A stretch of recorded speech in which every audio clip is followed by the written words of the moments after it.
Academicamente, a expressão considerada mais adequada não é a morte foi desenvolvida pela evolução, mas surgiu, por exemplo, na evolução. Falarei neste vídeo de modo coloquial. Conforme a teoria mais aceita, no início, a vida consistia em organismos unicelulares simples. Esses seres não morriam de velhice.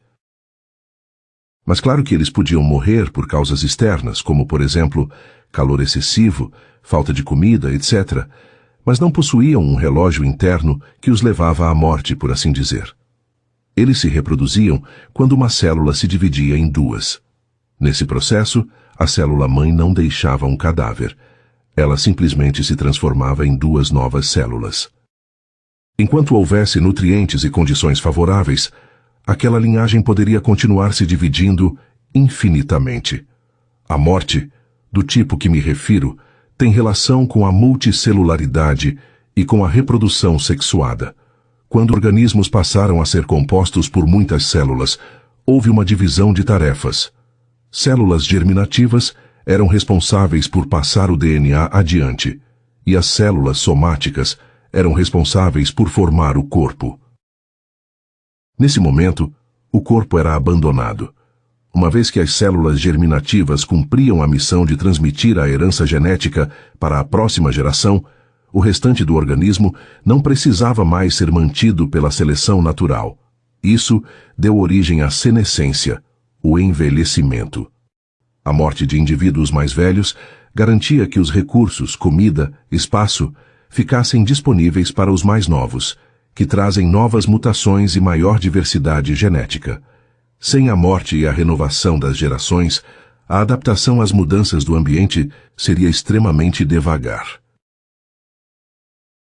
Durante bilhões de anos, a vida na Terra foi composta por micro-organismos que eram, tecnicamente, imortais. A morte foi desenvolvida pela natureza para nos tornarmos complexos, maiores e diversos. E a reprodução sexuada pode ter surgido, em grande parte, como resposta à pressão exercida por parasitas, os quais podem ter tido um papel importante na origem da morte, mas não foram a única causa. Conforme uma hipótese da hipótese sobre renascimento biológico relacionado ao desenvolvimento da morte, desenvolveu-se algo na esfera da reprodução, um tipo de calculadora, digamos assim, para renascimento de algo biologicamente. Na biologia, células e organismos vivem calculando, só que em linguagem bioquímica. A biologia celular ainda tem várias zonas de mistério, mesmo em células humanas que estudamos há décadas. Passa a ocorrer uma conexão entre uma célula que falece com uma que está surgindo. Ou ocorre o algo que me refiro de modo simultâneo sem acontecer o que possa ser denominado de conexão. Mas como é possível que alguma coisa da célula que morreu volte à vida através desse processo? Talvez exista uma lei natural que desconhecemos, ou uma consciência que não podemos estudar daqueles modos independente do corpo que tenha a ver com isso. O que sei é que a natureza faz coisas que ainda não fazemos nem compreendemos de modo satisfatório. O planeta gira e mesmo assim não se considera que alguém no Japão esteja de cabeça para baixo em relação a mim. Isso pode parecer loucura, mas é o que acontece. Existe uma comunicação à distância entre células? De certa forma, sim. Neurônios transmitem sinais elétricos e químicos a outras células, mesmo em regiões afastadas. Se existe fenômeno parapsicológico, tem que envolver células. Até Freud acreditava que possa existir telepatia, por exemplo. Embora Einstein não tenha dito que acreditava em telepatia, prefaciou livros sobre telepatia. Em telepatia, Carl Sagan não cria, mas até ele não duvidou de todos os fenômenos parapsicológicos. Supondo que exista telepatia, por exemplo, qual relação tem com a evolução? Eu acredito mais naquilo que Jung chama de conexão acausal do que em telepatia, mas não duvido que possa existir telepatia. Embora já houvesse células por organismo na época do surgimento da morte e elas tivessem memória bioquímica, se diferencia, claro, do cérebro relativo ao fenômeno parapsicológico, se existir isso de fato.